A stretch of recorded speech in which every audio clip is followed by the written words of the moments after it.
Welcome to the DFO Rundown podcast with Frank Saravalli and Jason Greger on dailyfaceoff.com. Delivered by DoorDash.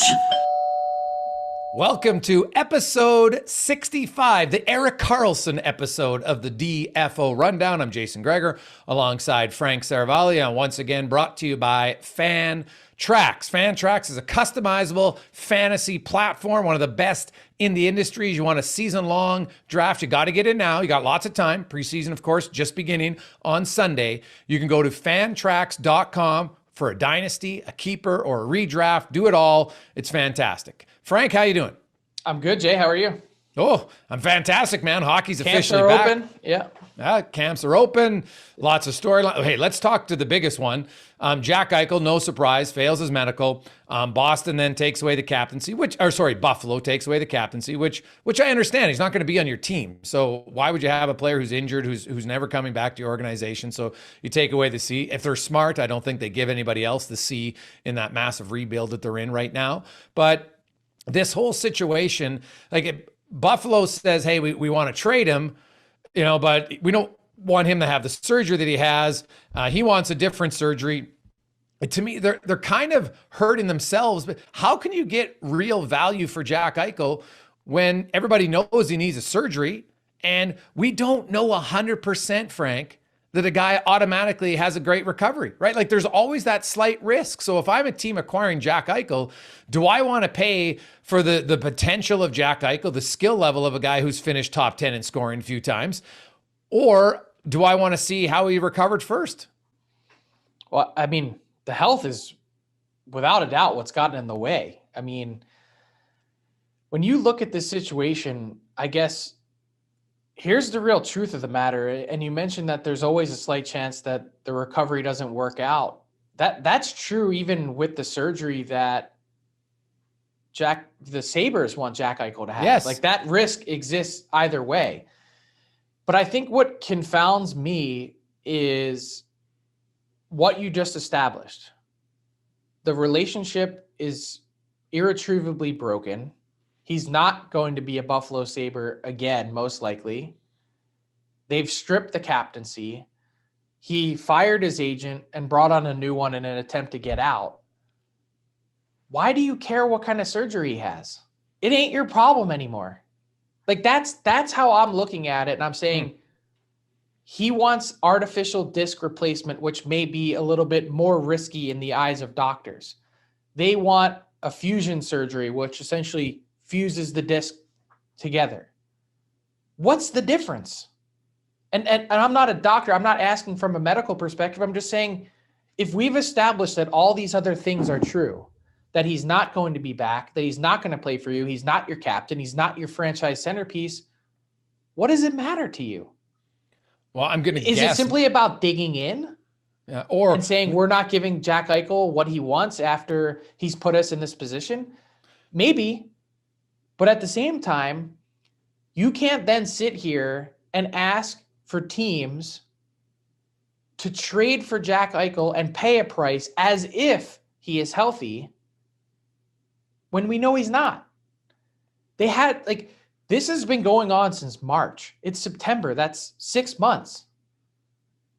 If they were smart, they would have had him given in at that point in late March, early April, and said, have whatever surgery you want, just be healthy by camp, and then that way they would have been able to trade him. Yeah, I think. Yeah, I have to think their concern is if they have the surgery that Eichel wants and they don't believe it's successful, well, now they're gonna lose the asset. He's never gonna play again. And now he's gone, and you're just paying out this massive contract because he's not there. I'm just assuming. I haven't talked to anybody in Buffalo about that, but that would be the only reason why. But what if he has the surgery that they want him to have, and it's similarly not successful? No, but I think they're probably saying, Frank, we believe that our surgery has a higher chance of success. I get it. Guessing. Here's what I think is the real core of the issue, is that other athletes have had the surgery that Jack Eichel wants. Just not in hockey. So to say that it hasn't been proven successful or that it can't work, no, I don't think anyone's saying that. They're just saying we don't know for certain. Yeah, no, that's true. Yeah, It's an ugly situation, and I just don't Buffalo's, see a way around it other than No. getting the health part solved first. Like, why, if you're another team, why would you pay full Jack Eichel asking price not knowing? Yeah, no, it's true. You're not helping yourself for sure. That's one big story. The other one, of course, is certain players unvaccinated. They got a vast majority of the league, like 98%, maybe even closer to 99%, Yeah. that will Single be digits vaccinated. now, I'm told, that are unvaccinated in the NHL. Single digits, yeah. Tyler Bertuzzi's come out and said, hey, I'm not doing it in Detroit, so that means that he can't cross into Canada, so that's 9 games. He will miss. Josh Archibald with the Edmonton Oilers is another player. Now, he's in a much different situation because Edmonton crosses the border, and then every time you have to come back into Canada, you'd have to quarantine for 2 weeks. So I broke down the 2 options for Archibald. Best case scenario, Frank, is he only plays home games. He never leaves the country. He could drive to Calgary to play those games. He could theoretically drive to Vancouver because they're likely going to be no domestic flights in Canada, even for unvaccinated people. So he can't fly to Ottawa or Winnipeg or Montreal. But that's not in effect yet. No, but it's supposed to be in effect by October. That was the plan, right? That was the government had announced that. And at the time, we didn't know they had won, but now they're still in power. So I would assume they're going to follow through on what they recommended back in late August. So if that comes to play, but even if it doesn't, best case scenario, he gets to play 50 games, right? If it doesn't come into play, well, then he can play 45. But then you have to factor in, Frank, that so when the team goes on a 10 or 12 game road trip, he sits at home, doesn't play, and you can practice all you want. You're not in game shape. Your timing's off. Your rhythm's off. It's not really tenable. Right. And like, no offense to Josh Archibald, but like Tyler Bertuzzi, you hate this. He's more valuable to his team. Well, they don't like it. They'll probably live with it more. And it's only 9 games. Whereas, and so that's lots of guys miss 9 games over the course of an 82 game season. Actually, the vast majority of the players miss 9 games due to injury and whatever. So, I'm curious to see how that situation goes and the other players and if eventually they change. And that's not to mention that Bertuzzi, well, every time they go on the road or anywhere, he can't really go anywhere. So you do wonder how long it lasts. And I wonder, Frank, like a team like Edmonton or even Detroit, do the teammates look and say, hey, when you're unvaccinated, your chances of getting the virus are significantly higher. Doesn't mean if you're double vaxxed, you can't, but we just know the odds. And hey, there's lots of statistics. Everybody's a stats guy in the NHL. I wonder if it becomes an issue inside locker rooms throughout the season, especially if you have a player who's got a family member who's immunized, compromised, and they're like, I don't want to be around someone who's unvaccinated. I'm really curious to see how that plays out because the cohesiveness of a locker room is a key to any team's success. It's funny that you said that because I actually just asked our guest, who isn't really so much of a guest, Mike McKenna, in his new assignment at Daily Faceoff. I said, could you write a story on what the reaction would be like in a room? How do you think that conversation would be going, having played pro hockey for so long? I want to be careful that we're not villainizing these guys. Yeah. And you mentioned these guys by name, and obviously it's going to be a talking point throughout social media, throughout sports in general.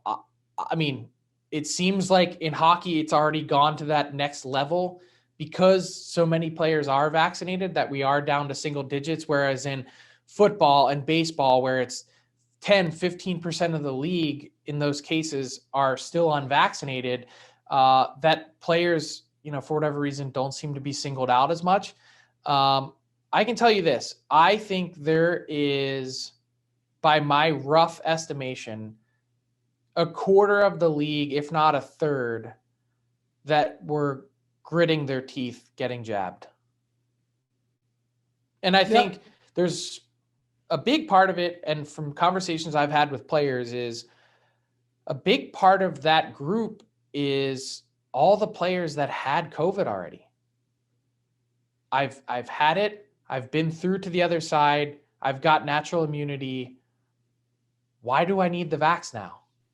It's a hot topic, but let's move on. We'll get to our big guest, new teammate, actually, as we welcome in for the first time to the woodjerseys.com studio. Of course, you can go to woodjerseys.com. They're now up to 18 teams. They're going to have most of them by the start of the season. Frank's got the lovely Toronto Maple Leafs, got Boston. Actually, I'm getting a brand new Seattle one. I hear Tyler might be getting a special DFO jersey. So you can check out, get your own team. It's a wood jersey. It looks very awesome in your office, in your fan cave. Check it out, woodjerseys.com. Our next guest played professional hockey for 13 seasons, playing with more than 24 different teams and wore 9 different NHL sweaters.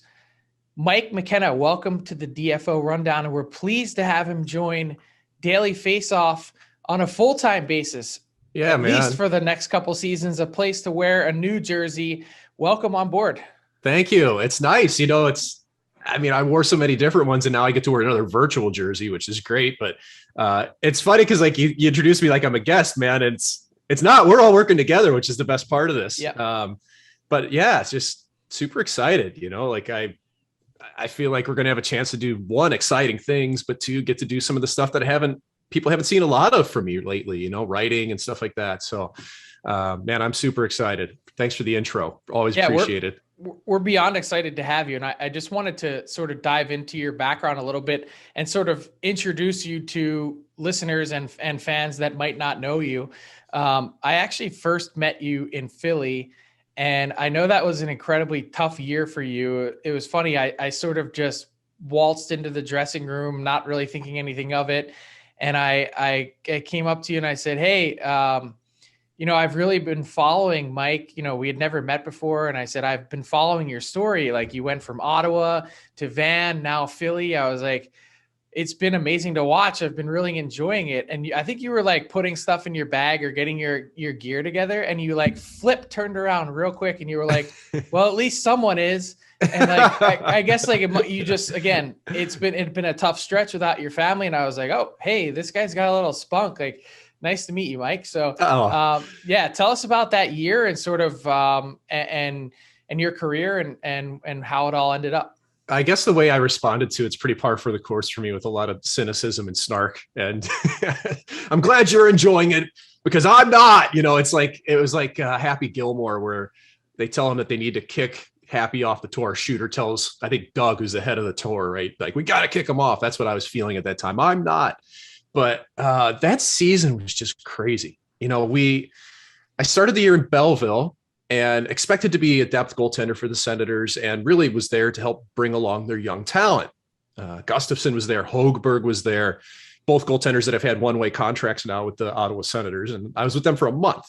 And I get called up. Mike Condon, the poor guy, allowed a field goal in Arizona, and they call me up. They banish him, and he ends up being out. And kind of the deal going in, it was like, hey, okay, you're going to get the call ups, and probably not long-term stuff. And I'm like, great. So long and short of it is, I was basically away from my family for about 2 months with the Ottawa Senators. And so playing games in the NHL, I'm doing the best I can, which, was probably a little mediocre, but I was trying to keep my head above water. And came Christmas time, goes past New Year's, and bang, I got traded the same day to the Vancouver Canucks, and changed locker rooms.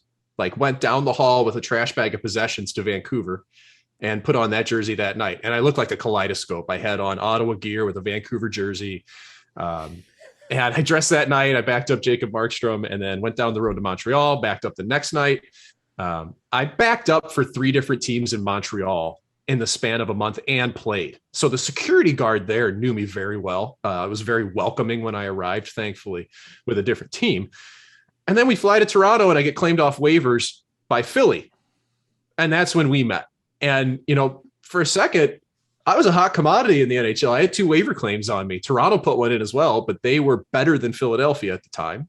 So I ended up going to Philly, and that's where we met. I hope that my demeanor changed quickly, because we had good talks after that. No, it was really, because it was actually a really important reminder for a reporter, because it's like, a guy bouncing around, and you mentioned in demand. And that's sort of how I looked at it. It was like, hey, look, this guy had been in the minors for a bit.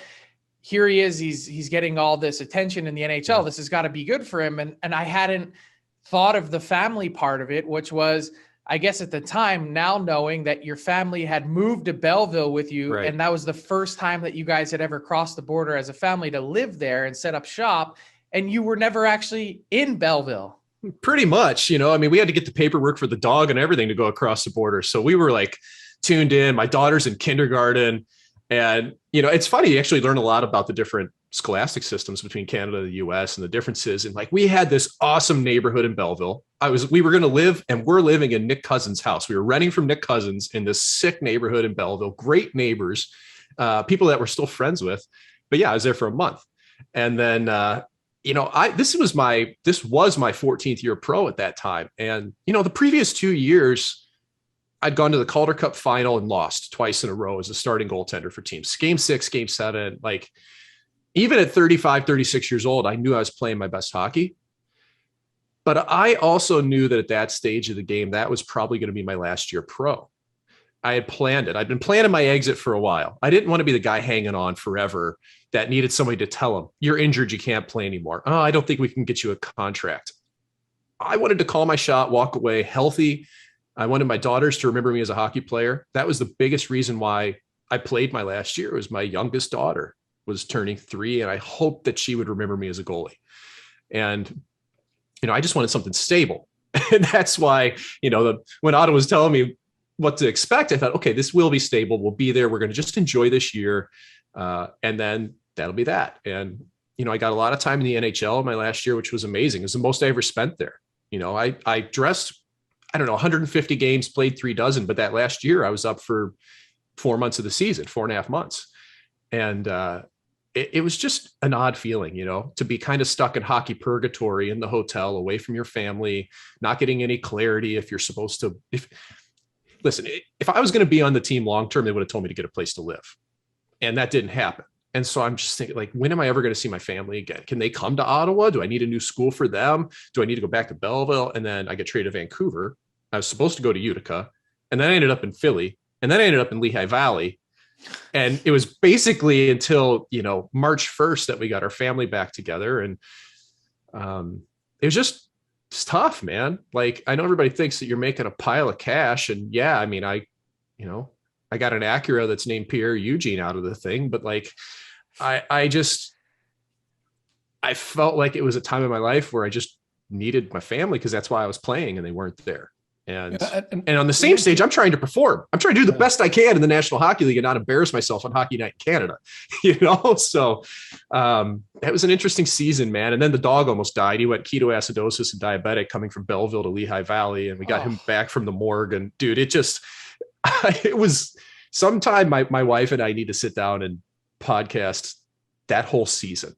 That could be a future endeavor for us to do, because what we endured that year was a lot. We'll just say that. And that was your final year, Mike. I wonder if that made the decision easier for you after that. And I was looking through your stats.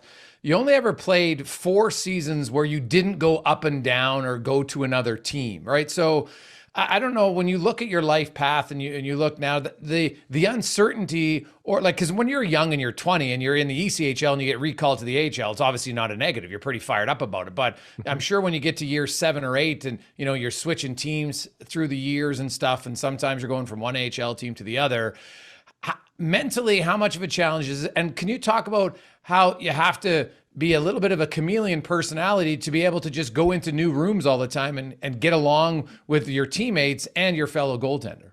You learn how to do it. It's amazing that if you have experience going from locker room to locker room, like I did, it becomes a skill. And I mean, I think that's helped me in everyday life. Like, I could kind of walk into any room and try to find common ground and be friendly with people from the start of it, because you just have to. Like, you have to assimilate if you're on a team. Has to happen, I mean, I joke around that Jacob Markstrom and I are besties now after 2 days backing him up. But you know what? After 2 days being teammates and playing against each other for a couple years before, the day I retired, I got a message from Markstrom that day. And it's not like we're text, but it does show you the power of being in the locker room with somebody. And for me, it did. It became a skill. Like, it kind of became my reality that I knew I'm probably going to go up and down during the year. So I need to meet everybody I can in training camp, get to know people there that are on the big club in the NHL, get to know the America, get to know everybody throughout the organization, because in all likelihood, I'm going to be coming in contact with them. Like, something I was proud of my career is that, I don't know if proud's really the right word, but I didn't get traded until my 12th year pro, and you look at all the transactions and teams, and it's always the thought of, oh, this guy got kicked around all over the place. And no, I got traded once because Tampa wanted me for their playoff run in the finals, or in the American Hockey League. And then I got traded again to, make room in Vancouver for Thatcher Demko to go up. So, it was one of those things where it was my reality, but it was harder more so at the start and the end of the year when we were moving all the time. 1-year contracts are tough, man, like where you just don't know where you're going to be. And I became so good at packing U-Haul trailer. Like in my basement, I got like 25 Rubbermaid bins, like the big, huge ones like that. And I could play U-Haul Tetris like you wouldn't believe. And that's what the hard part was, though, because you pack up for a week and then you drive, you go to training camp, you get settled. That's about 2 weeks off your life.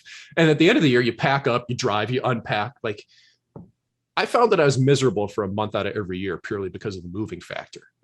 And I was done with that. And that's why going into that last year, it was like, okay, this is enough. Let's just enjoy this year. Do your best, ride out on a high note. And again, give my kids an opportunity to hopefully remember me as a hockey player. Like my dad raced open wheel cars. So I remembered him racing like IndyCar F1 style stuff. I remembered him doing that, which was cool. I wanted that same feeling for my kids. And so it confirmed to me that it was the right decision. When that year went crazy, it was time to retire. Okay. Whoa. Your dad was racing F1 and Indy, like open wheel racing? Let me preface this. He was not an F1 or IndyCar. He raced what is essentially the American League equivalent of that in North America. Okay. Yeah. Okay. So road racing in North America is governed by the SCCA, the Sports Car Club of America, which at the time in the early 80s was about as high level as you can get. He was the top amateur driver in the US 1 year, won 5 national championships. So like he was right on the cusp of running at Indianapolis if he had the funding for the 500. Yeah.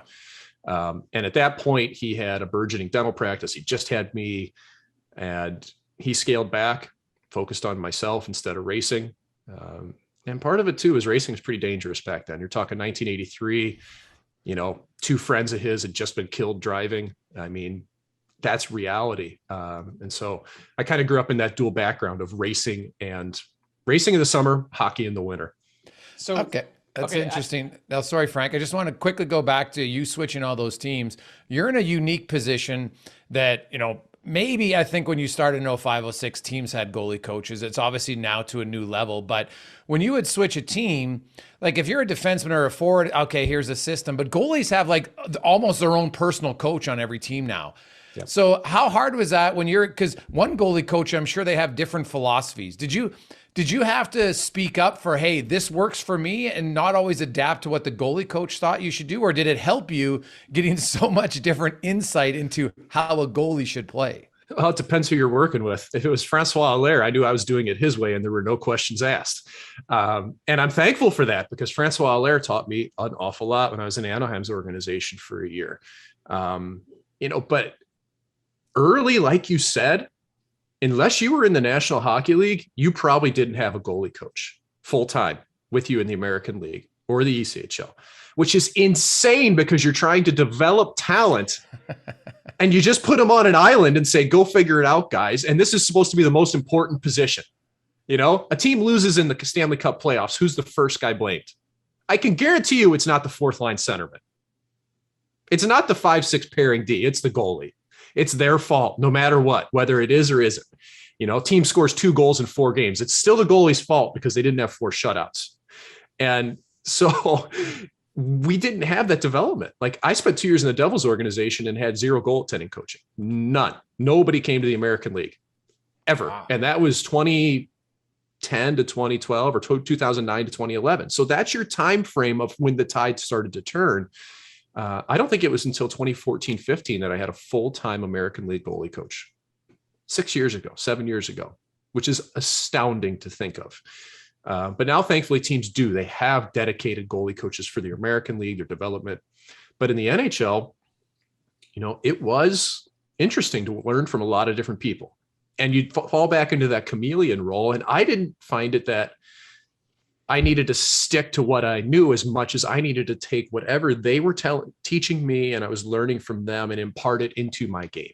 Not a complete overhaul, but to mold my game. Because I think for any position player, especially as a goaltender, you don't want to model yourself after one person. You know, if JS Jaguar is the guy in Anaheim, that's great, but I can't play like him. I'm more flexible than him. I'm more dynamic, but I'm not as good of a skater. Right. And I'm not as good at being in position all the time like he was. That's why he was so good. I lacked those skills. So I had to take the things that weren't as good and mold it to that goalie coach. And I got lucky, man. Like even the times I was called up and got to work with people, or when those top goalie coaches came down to the American Hockey League, Mitch Korn, Francois Allaire, Ian Clark, Rick Walmsley, Dave Alexander. I mean, you want to go down the list of goalie coaches, Sean Burke, like I had all the big names, really. Like aside from Benoit Allaire in New York, you know, I never worked with him. I didn't work with Rolly Melanson, but I got most of the big dogs. And I think that really helped me. You know, I learned from all of them different aspects and pieces that I could take into my game, but still define myself as who I was. And that to me is the hallmark of a really good goalie coach, is when they can get you to the point where you can coach yourself. So speaking of cars, I need to ask, did I hear you say that you named your Acura Pierre Eugene? Was that as in Pierre Dorian and Eugene Melnick? Yeah. I mean, they paid me so handsomely to be there and to sit in a hotel. I thought I'm going to name my car in tribute. So I hope they smile when they hear that, you know, a really super mediocre goalie like myself made a couple of bucks and could afford a nice used 2018 Acura TLX A-Spec. That is outstanding. Just going back to that departure, so you get traded from Ottawa to Van, is this correct? Yep. And you haul your garbage bag of stuff across the hallway because the Sens are playing the Canucks that night. On national television, mind you. They got it. They filmed it. So that was the lead into the game. Here's Mike and his trash bag. And no one thanked you for your time? No one said goodbye? The hardest part of that trade was, like I said, I hadn't seen my family. My family had just come in to stay in the hotel for a week, and Ottawa knew they were coming in. Well, this trade had been in the works, I guess, for a couple of days. They didn't tip me off or tell me to bring my family, which isn't surprising. That's normal. They're not going to tip you off to something in case it falls through. But yeah, I get traded, and I got called into the assistant GM's office, McTavish, who I'd met once before. And he told me, yeah, we traded you to Vancouver. And I was like, excuse me, we're playing them tonight. He's like, yeah, we didn't know how you'd take it. So I was like, how I take it? I haven't seen my family for 2 months. This is not what we talked about this summer at all. I'm sorry, Mike, it's a business. It's a business. And, you know, you can only hear it's a business so many times before you just get fed up and say, you know, man, I've done this a long time. I've been in the game and played with so many thousands of players over my years that this is just crazy, man. So you kind of just have to eat it. Your tail goes between your legs. But yeah, I didn't, you know, Pierre Dorian never called me, never texted me. I never heard from him. The coaching staff, Guy Boucher, everybody else on staff, nobody besides the goalie coach came out to even say, hey, thanks for the last, you know, couple months, the dozen games you played for us. Good luck, anything. And I'm like, why? What's going on here? Like, I've left a lot of teams before. I've been traded before, and it was the complete opposite of that. You know, like even teams you're on briefly, like the coaching staff will at least say, hey, good job. Maybe we'll see in a bit, blah, blah, blah.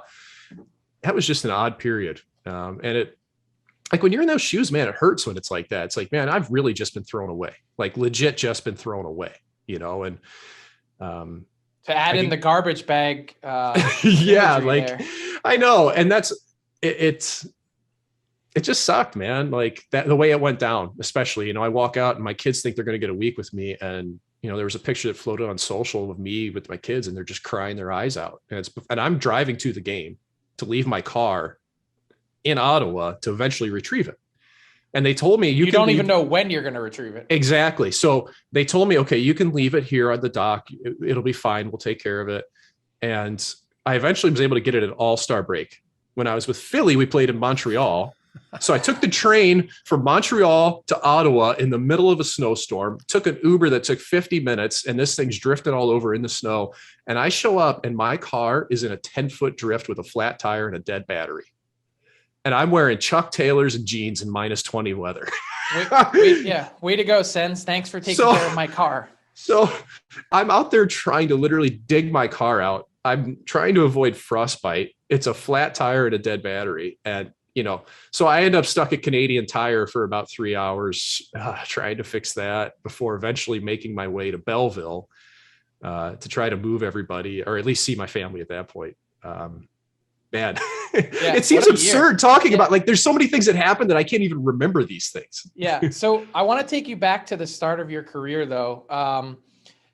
St. Louis, you're a proud St. Louis native, and it wasn't known then as the NHL talent producing spot that it has been over the last number of years with all the draft picks. Yeah. And it was, I mean, I'm from Philly. We've had a ton of players from this area go recently and especially go to college hockey. But when I was, I'm a little bit younger than you, but when I was playing, in the AAA, junior B, junior A circuit, that it was, even kids from this area weren't going to play a lot of Division I hockey.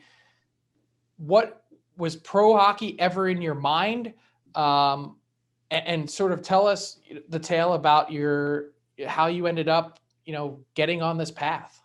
It wasn't in my mind at all that I could play pro. I went to every Blues game as a kid. My dad was the official scorer. My grandpa did it as well since the Blues inception. So we had roots with hockey. My grandpa was, one of 10 guys that used to drive 2 hours to get ice time to play hockey in St. Louis, like truly one of the founding fathers of hockey here. Like outdoor rinks, chain link fence in St. Louis is the way it used to be. And like for me as a kid, I loved the game. I always wanted to play in the NHL. We all did. But how did you do it? Nobody done it from St. Louis. Nobody, we'd had a couple draft picks, but nobody made the NHL. And I don't know, things just kind of kept rolling for me. When I was 15, I played high school hockey in AAA 1 year. Before that, I always played AA. And, when I was, I think 10 or 11, I made the AAA team, and we looked at the financials and my parents went, no, we're not doing that. We're from St. Louis. We're not going to spend 10 grand in 1990, whatever, 7 or 6 to play this. We're not doing that. And I was like, all right, okay. I was disappointed. And then got to be 15, and, like buzz kind of builds around players in cities if they know you can play. And that's what happened to me. I ended up playing the AAA team as a Bantam and also played high school hockey. And high school hockey, honestly, in St. Louis was like a really good step for me as a freshman, playing with seniors, 13 and 18-year-olds. It's a big step. Playing in front of fans for the first time, playing in front of your peers. It may have been 200 people, but it gives you that taste of playing in front of a crowd, especially as a goalie. And so 15 years old as a Bantam, I kind of cleaned house at every tournament. I kept winning these awards. And I'm thinking, like, maybe there's something here. Like, I might actually be good at this. I didn't realize before on a scale bigger than St. Louis that I was any good at hockey. And that turned into me making a junior A team at 16. I tried out for the US team. They took 2 goalies who never played pro, much less anywhere, which to this day, it burns. It was a burning motivation to me that they didn't take me because I knew I was good in that camp too. But, and that's one of my great regrets is never getting to wear the US jersey. But I tried out, I didn't make it, but I made the team at Springfield, Illinois. So I was one of 3 goalies that was 16 playing junior A hockey. And that's really where it all began. Like, this is real. This is high level hockey. Colleges started to call, took visits to places, and ended up at St. Lawrence, which seemed like the right fit for me. 1, because it felt right when I walked on campus. Gut feel is so important to me. But 2, I knew I had a chance to play. Both of those combined.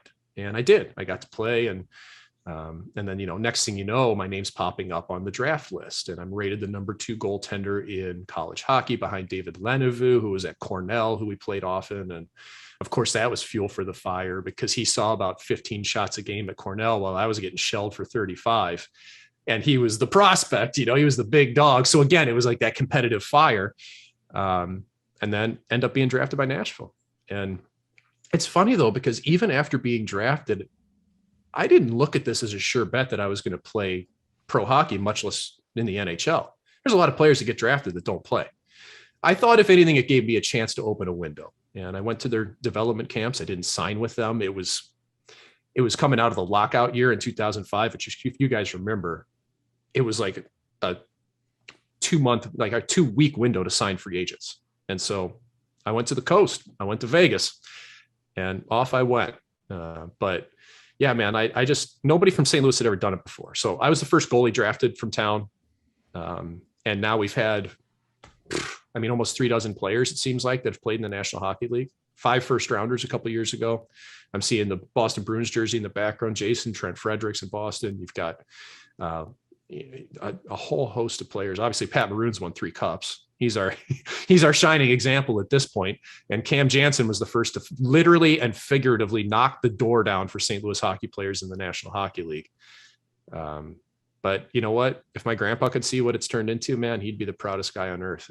It's really amazing because, like you said, Frank, like Philly, St. Louis, California, Florida, Dallas, all these areas in the U.S. that didn't produce hockey players, they all produce them now. There's no glass ceiling. Yeah, it's definitely changed a lot. I wanted you to take me back to your draft year, which was 2002, when and you got, of course, you were drafted your second year of eligibility. Oh, hold on, first year.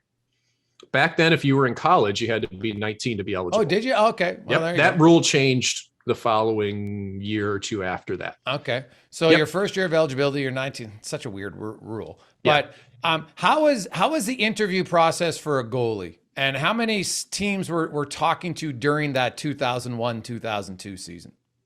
1. The team that drafted me. That's the only team that talked to you? Yep. And it was the only team that interviewed you? Yep. And it was after a game at St. Lawrence University. We played against Cornell. We lost 2-1, I think, in overtime. David Lenevue was the other goalie, and there was a ton of scouts in the building, and we all knew they were going to be there. You have those feelings as a college player. Cornell was really good. Matt Molson was there at the time, some other pretty high-end players and picks. And after the game, I knew I'd played well, but after the game, my coach says, "Hey, Nashville's here. They'd like to talk to you."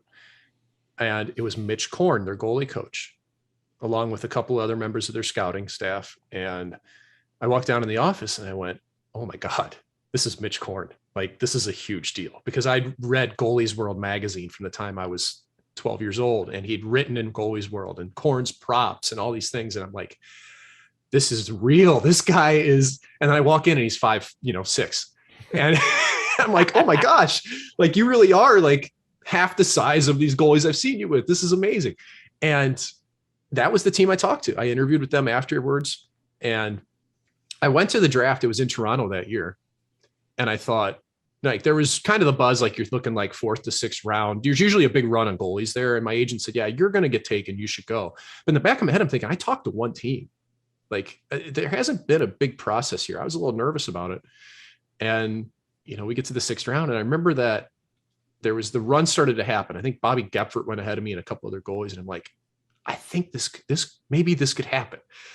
And sure enough, like Nashville, the one team I talked to, bang, 6th round, 172nd overall, I end up getting drafted. And I, walked down to the stage. I walked past Wayne Gretzky, and, like I'm fanboying like crazy and trying to find a phone that I can call people. There's no cell phones for me in 2002. And my parents were there. So it was cool, man. I remember, like, you go back to the hotel and Jeff Drew and Delorier, old goaltender, and I were hanging out. He's trying to speak English. I'm trying to speak French. Jay Bodemeister's in the hotel room across the way. Curtis McElhenney went like 3 or 4 spots behind me. Like, it's amazing to look back at that, at some of the people that you crossed paths with down the road. And some of the people, frankly, that I outlived in terms of career as a 6th round draft pick was really surprising for myself to see. So Nashville doesn't sign you. They ended up, you mentioned the lockout 04-05. I guess they did okay there in the 04 draft. Well, they ended up signing a guy named Pekka Rinne, who you might have heard of, that I think it worked out pretty well for them. Pekka's about, I think, $70 million richer than I am, which is great for him. I love Pekka Rinne.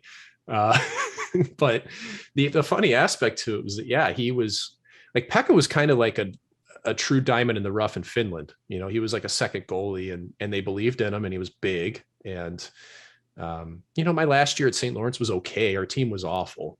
And it's easy to get lost in the shuffle like that as a goalie. And coming out of 04-05, teams were running with 4 goalies under contract. Now you got 5-6 goalies under contract. Like, you have to have an ECHL affiliate pretty much for your goaltender. That's the reason why teams have affiliates. Well, that wasn't the case then. Like, some teams had 3 guys and a 4th on an AHL 2-way or something. Like, teams were really thin. And Nashville was thin. That was not a big money market. It hadn't blown up to what it is now. They were still in expansion mode, really. And there just wasn't any money there. I know it was pushed for me to, even sign a low level deal or American League deal to put me in the ECHL to start. But, I can remember Claude Noel sitting there. Claude Noel was one of the coaches in the organization. Claude Noel, Todd Richards, Barry Trotz. And I remember Claude Noel looks at me and he goes, "Is this what you want to do? You want to be a hockey player?" At the end of like my 4th development camp. And I was like, well, why the hell do you think I'm here? Like, I do have my degree, man, but like, I want to be a hockey player. Yes, that's what I would like. And it's funny to tell that story to Claude now, because we cross paths often. But they just, they went with Pekka. I didn't sign. But I do think in my heart of hearts that if I would have signed with Nashville, even and got put in the Coast, I do think my career path would have had a different trajectory than what it did, because it took me essentially 3 years to get out of the ECHL and into the American League full time. And I didn't have any juice behind me. I wasn't a prospect for anybody. And that's what always held me back in my eyes, was that no one had a vested interest in me. It was just, I turned into the layover guy. I was the fill-in for a year, 2 years, develop, mentor. And for me to stick in the NHL, I would have had to play 20, 25 games, absolutely lights out.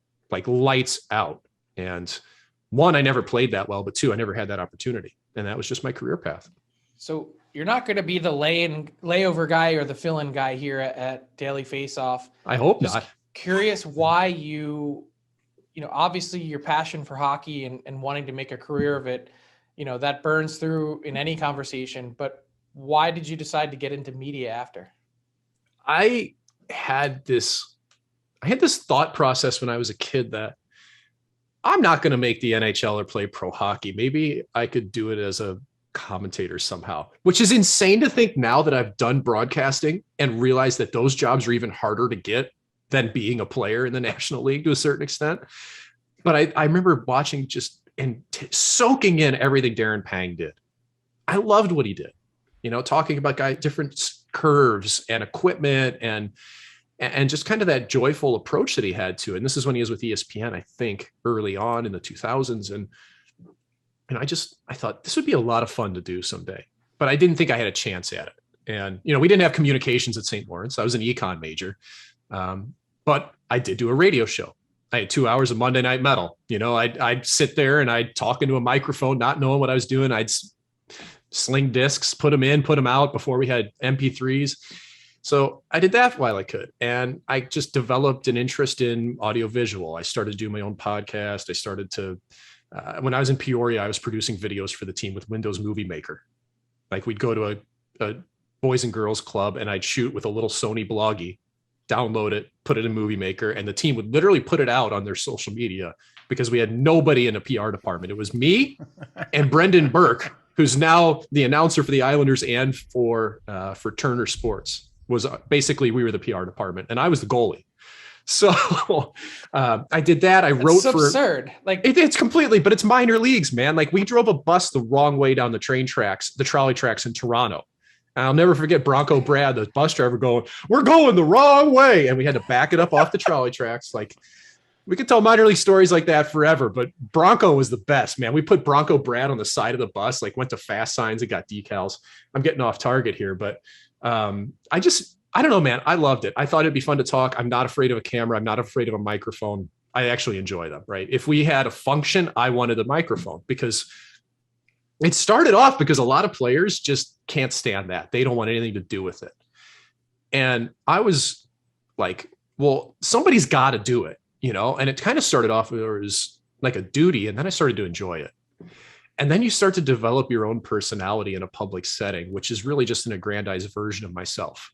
Me sitting here talking to you guys right now, I'm excited. I'm talking about hockey. I'm talking about my career, but I'm probably a little bit more energetic than I am in real life. Even though this is the real me, it's just what I kind of turn into when I get into these situations. And, as soon as I finished playing, I started to really explore that. Even before my last year pro, I'd had an interview for a radio color commentary role in the National Hockey League. I'd had an interview for a TV color commentary role in the National Hockey League before my last year pro. So people had taken notice to that. I'd written for In Goal magazine and for NHL.com. and that was important to me, my writing, and it kind of kept my name in the conversation. And then as soon as my career did formally wrap up, I was kind of pounding the pavement, seeing what might be out there. And I was ready to be dad for 6 months and then figure out my next step. And then Vegas came calling and gave me a chance to be their TV analyst. And I did that for the last 2 years. Mike, we always like to end our interviews with rapid fire. Rapid fire is delivered by DoorDash, restaurants and more, delivered right to your door. You can use the promo code RUNDOWNDD. That gets first-time users 25% off and no delivery fees. Now, there's only one rule, Mike. You have to answer every question. That's fine. I'm a huge DoorDash user, so thank you to them. Nice. Yeah. Any special place you like to go? Use DoorDash. What's your go-to? We've got a couple of restaurants around here. We've got a great Thai restaurant, a great Chinese restaurant. We always kind of go for our like Asian leaning stuff when it comes to DoorDash. Okay. So right. we're big food fans around here. I cook all the time. If you follow any of my socials, you'll realize that very quickly. Okay. So what is Mike McKenna's go-to number one? Like if you're inviting Frank and I over for dinner, what is guaranteed going to blow our minds that you cook? I love to barbecue. And I think I'm decent at it, and it's good for a big group of people. My favorite thing to do when you've got people coming over is make tacos. And we're not talking just get out ground meat and we're talking like really churched up, in-depth tacos out of a Rick Bayless cookbook, and I'll put out like 3 different kinds. I'll put out the creamy chicken and greens tacos. I'll put out the pork tinga tacos. I'll put out a vegetarian option on the side with vegetables that have been grilled, and like you just make it fresh and fun, and you give options, and you let the people that come to your party control what they get to eat, because that way they're happy. Dude, right? You don't have to serve them something they may not like. You just sit it all out, you give them options, and you make sure that the main protein, the main filling, make sure it's delicious. Let them go hog wild. I like it. I'm sold. I can't wait to come over for Shea McKenna. That'll be great. All right. So what's the worst goaltending advice you got from a coach at any level? It came from John Wensink, who was my Pee Wee Quebec coach at 13 years old. John Wensink, of course, famous for challenging the bench as a Boston Bruin. Yes. With a huge afro. Yes. John Wensink, the keeper of the huge afro, told me to cut my hair for the team because it was too long, ironically enough. And John told me to just stand up. It's an easy game. And he threatened to tie me to the posts and get me to stand up at 13, which was 1997. And I love John Wensink.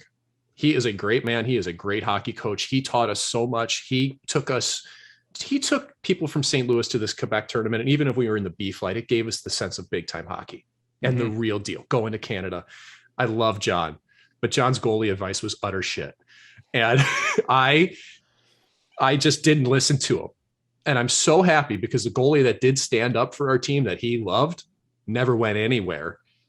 And look where my career went, because I had adapted the butterfly style by 97, which was saving pucks, because kids at 13 aren't shooting the pucks in the air anyway. And so, yeah, I didn't listen to John, but I am so thankful that he was my coach, and he's still a good friend to this day.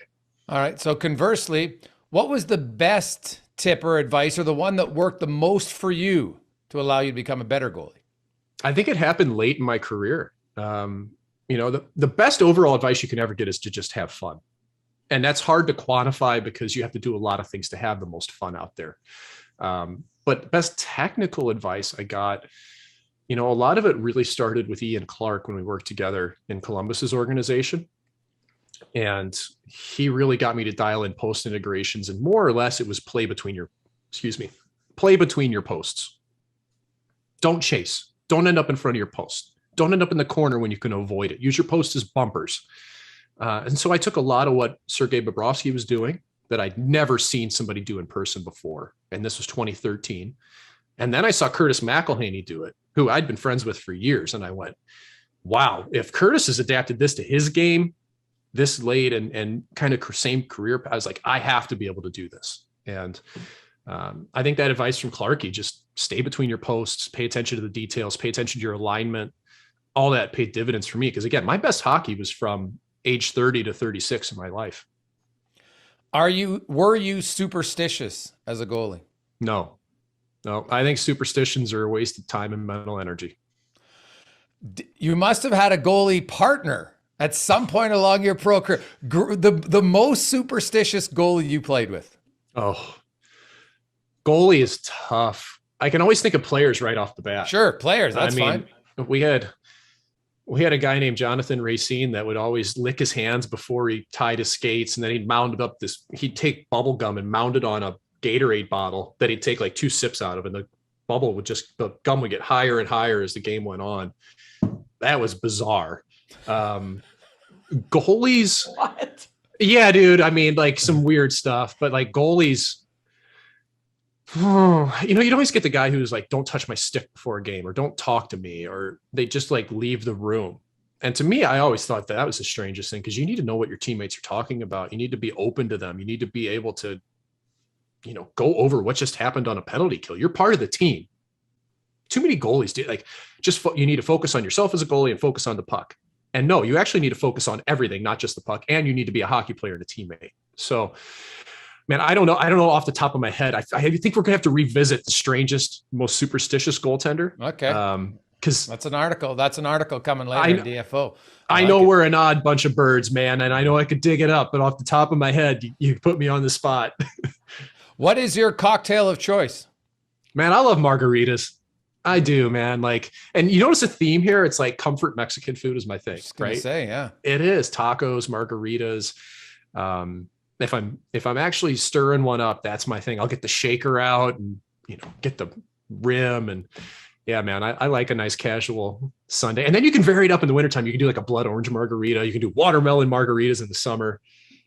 I like food. I like drinks. You can tell. Amongst your St. Louis alumni who have gone on to the NHL, 2 specific ones you mentioned earlier. So if you have to put your money on and it's a Friday night, who can party the longest, Jansen or Maroon? I've seen it happen. And I'll tell you what, I've seen them together when it happens. I actually think it's a draw. Come on, no, hold. Here's the difference. Patty Maroon can keep it going, and Cam's so scatterbrained that he'll find something and run off before the party's over, or you'll lose him for a half hour, and he may circle back. You may see him again, but you're going to lose him for a while. Whereas Patty will just hold the fort. He'll be in the same place. You know where he's going to be, but they're both champions. I would put my money on Pat Maroon if I had to go for a longevity contest. You were a pretty good puck mover, Mike. You had 5 assists one year. You had 4 assists another year. How close are you to ever scoring a pro goal? Pretty close. I scored 1 in juniors. I scored the first in the history in the North American League. And it was the best moment of my life when it happened. I dreamed of it ever since I saw Hextall score when I was a kid. I was like, this is what I want to do. Like, I wanted to be a goalie that scores goals. And now my daughters say that. I've got 5 and 8-year-old daughters that want to be goalies that score goals. So, of course, I've got them catching with the right hand like I did. I was a 4-8 goalie. In pro, though, I maybe had 2 good chances. They just, with the trapezoid, it's really hard to get a good chance. It either has to be dumped straight in on you, or if you go out behind the net, you've got to move the thing so quickly to get up ice. And then you got to launch it, too. I remember one night I had in Lehigh Valley. It was the best game I ever played. I think I went like 45 for 46 and had 2 assists. And, my longtime, what a stat line, dude, I'm telling you, like my longtime goalie coach, Chris Economo, he's in the Hatfield, Colmar area of Philadelphia, way to the west side of town. He was there and he looked at me afterwards. He goes, dude, I feel like you gave me a gift. And like the second assist was on an empty net goal by a teammate, where I stopped it, but the forechecker was coming straight at me. And it's like, you get nervous, man, because you don't want to flub that. You're a total asshole if one of those goes in the net. And so I knew I had to launch this thing way high. And I did, but when it hit, it came down, it's parabolic, right? It comes down and it kind of dug in a little bit at the far blue line. And I don't know if it would have gotten all the way purely because of that, but Greg McKegg picked it up, went down and potted it. And is an exclamation point on the night, but that was as close in pro as I ever really got. And like junior was just perfect. Went around behind the net, turned out to the side, just like Brodeur, right down Broadway, right in the middle. It was absurd, man. It was like absolute highlight of my life to see that puck flying and going straight middle net and knowing it's going in, that nobody had done it before in that league. It's kind of like goalies scoring a goal. It's kind of like a hole in one for us mortal golfers. Well, why do you think Pekka Laurent retired? You know, like, it's like, I scored a goal. That's enough. Like, the only thing more he could have done was win a Stanley Cup, and he did his damn best to do that. Like, it was, it's just so rare, man. Like, you can play goalie your whole life and you'll never score. Yeah, I think Mike's golf your whole life, never get a hole in one. Yeah. Marty Turco never scored one in the NHL. He's the greatest puck. He is the best puck handler to ever play in the National Hockey League in terms of like innovation and taking the game the next step. The cleanest, the best puck handler, Marty Brodeur, was the gold standard. It was a lineage. I mean, Hextall, Brodeur, and then Turco and DiPietro took it to another step. But yeah, even Marty Turco, It's funny you talk about Turco, because Mike Smith said the reason he's a good puck handler is all because of Marty Turco when they played together. And the same for me. I watched Marty Turco play for the University of Michigan against Chad Albin in Joe Louis Arena when I was 13 years old. And these guys were just launching Hail Marys back and forth. And I just went, I've got to be able to do this. And it changed everything. Marty Turco has a grip named after him in the goalie world. Like, when goalies put their hand reverse on their stick over the top of it, it's the Turco grip. He forever changed goaltending and changed puck handling. Mike, we love it, man. We're going to look forward to all the contributions you have coming in the future, in the very near future here at DFO, at Daily Faceoff. We love it. Thanks for joining us on the rundown. I'm so happy. Anytime. Let's keep it going. Mike, I got to ask you, I know we've went long. I just want you to give us one, like, I was starting to roll a little bit when you were telling us about the bus driver going the wrong way. Do you have one, like, quintessential minor league story that you like to tell? 100%. Our bus caught on fire when I was playing for the Portland Pirates. And Kevin Dineen was our coach at the time, and his kid was on the bus. And his son was like in the bathroom, and one of the right rear tires blew on the bus. Don't know why tires blow. And we didn't really think anything of it other than the fact that we were driving from Portland to Providence. And man, it was loud. You know, it sounded like a gunshot, like a bomb went off when the tire blew. But like, that's happened. If you've been on buses long enough, you've had a tire go. Well, what we didn't expect is when we pulled over to the side of the road, the white smoke suddenly turned to black smoke, because whatever happened, whatever sparks managed to get something to light up in the right rear. I don't know if it was like a hydraulic line or a brake line. I don't know. But the bus is on fire. And Dineen's kid comes tearing out of the bathroom. We've got a guy on our team named Mike Hoffman. Now, mind you, I played with 2 Mike Hoffmans in my career. That's how goofy mine was. This was the 6'5", 245-pound version Mike Hoffman, who could chuck knuckles with Steve McIntyre and not think twice about it. He goes tearing over the seats like Costanza and Seinfeld, yelling, "The flames are coming!" The bus. He's running off of this thing. And we get off the bus. Clyde the Glide, the bus driver, gets out 180s. He goes, "We're on fire, boys. Everybody off." And so we get off. We walk downstream, and a firefighter comes by us, and he goes, "Trust me, boys, you don't want to breathe this in. Go back the other way." So he wants us to walk past the burning bus, which literally has flames going over the side of it. The bus was totaled. Nothing on the interior was hurt. The equipment was actually fine because the firewall protecting the cargo area under the bus protected it. Wow. But the equipment all smelled like mechanical fire, like car fire, like smoke. And so they delayed the game in Providence. We went to like a Panera on the side of the road to wait for a new bus to show up while they put our other one on a wrecker and got it out of there. And we were on the nightly news. Team bus catches fire. You know, we're wearing tracksuits, by the way, in the middle of winter, like the trash bags. Anaheim Ducks, like just trash bag tracksuits. And we finally get to Providence like 2 hours late, and we take warmups. And my goalie partner, Gerald Coleman, was supposed to play the game, and he refused. So my equipment smells too bad. And we're wearing Gitch, like undergear, like laundry from Providence, because ours all smelled so bad. He didn't play because he said his equipment stunk too bad? Yes. He wasn't the most superstitious guy. Come on. I'm just relaying what happened here. Like, he wouldn't, when he put his mask down, he wouldn't play. I took warm-ups, except for when I was in the net. I took warm-ups without a helmet on because the helmet it all just smelled, man, so bad. But I remember Kevin Dineen pulling me over midway through warmups to the bench, and Dino's so funny. He grabs my jersey and he starts sniffing my like jersey. He's like, he goes, "Can you play?" I'm like, "Yeah, we're here. Why? What's up?" He goes, "Colsey won't play." And I was like, "Okay, man, I'll go. Like, let's do this. We're here. Let's just get it over with." Because none of us wanted to come back and do it again. And so we go out there, and like we were actually doing okay through the first like period or two. And I'm thinking like, cool, we're going to survive this. We were losing like 3-1, but at that point you're just thinking we're going to get out of here. Well, the wheels fell off in the third.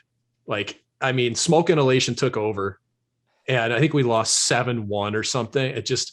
So I wasn't scheduled to play. I played in all this like smoke ridden stuff. I got saddled with a loss and a huge mark against me. And I just went, whatever, man. And we got back, and we had like our equipment guys washed our gear for like 2 straight days. All the gear, the bags, like you name it, just to get that smell out. Like we owed them big time. We took care of our equipment guys after that because they bailed us. But yeah, dude, it was wild. I got pictures of it, man. Flames just right over the side of the bus, somewhere on the side of the road in Massachusetts. Well, that's awesome, Central man. minor league. We look forward to all those type of stories. You're gonna have to have some of that stuff in your pod and in your articles. I got plenty of them. That's just tip of the iceberg, boys. Mike McKenna joining us on the rundown, brought to you by Fantrax, and man, he's outstanding. Obviously, he's going to be a great addition. A fantastic storyteller, and just can't imagine I'm not playing. My gear stinks. That's a new level. I hadn't heard that one before. Yeah, that's unreal. I don't even know what I would say, especially if I wasn't scheduled to start. Like, no, man, this is on you. Like, you think your gear stinks? What do you think mine smells like? Like, come on, get out of here. But I'm really excited to have Mike on the team. As you can tell, great personality. I've gotten to know him over the years, great human being. And I think he has so much to offer. You heard some of the stories, the opinion, the insight. He's not shy to share it. And I think, you know, coming with us at Daily Faceoff, it's an opportunity for him to showcase some of that, you know, he maybe didn't get to show in his first real run as a media guy, as a TV analyst with the Vegas Golden Knights. So we, as Mike ended it perfectly, tip of the iceberg. So we're excited. Well, I think the other thing that was cool is people have to remember it's not that long when you think about it in the grand scheme of things that NHL teams have really focused on the goaltending position. Like it's, you know, you have a minor league system, and New Jersey had, you know, for the longest time, the greatest goalie in the National Hockey League, but they didn't care about their farm. Now, maybe they didn't care because they're like, well, we don't need the goalie of the future. They didn't need right? to. Yeah. Yeah. But it's funny because he was talking like 2009, 2011, he's in Lowell and he didn't even have a goalie coach. So it wasn't until 2014 in the minors that now some teams would have had the odd one, but not a lot. And that kind of, a lot of teams were taking their NHL guy and sending him to the AHL for 2 weeks at a time to work with the guys. Yeah. But, and even then, Frank, like that was, you know, that's only in the last few years too. Like that in 2010, 11, you might have saw, I talked to goalie, said, yeah, I might have saw the goalie coach once a year. Now we've got whole goaltending departments. Yeah. Florida Panthers have 4 or 5 guys that are just leading the goaltending department led by Roberto Luongo. And I think it's something that where they have to catch up is I'm surprised more teams don't have skills coaches with certain guys, because skills coach for a defenseman is different than a skills coach for a forward, what you want to focus on. And you also need a skills coach, one who shoots left and one who shoots right, because it's even for pro players, it's a little bit easier to demonstrate than when they see it. I remember talking to Adam Oates about that. He said that was the biggest, and Adam Oates is considered one of the best skills coaches around. He's independent, but even when he runs he gets a guy who shoots the other way, just because, you know, trying to show a righty when you're a lefty, it's not as natural. So I think the NHL, it's funny that, you know, the biggest exciting part of their game, which is still scoring goals, and they don't focus on it as much as they should. That's a whole topic for another day, but I think, you know, and based on the fact that, Frank, the goalie position is that important, and they didn't put that much stock into their development process up until really the last decade, you know, how long until they're really going to put in that much focus for their skill position? It'll be a while, I think. So. Yeah, probably.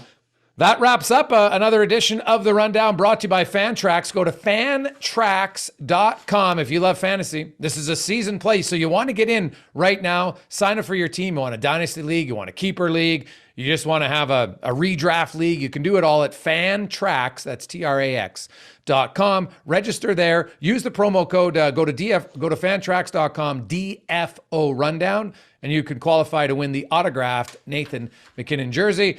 Frank, we got a very special guest coming up on Monday that we look forward to.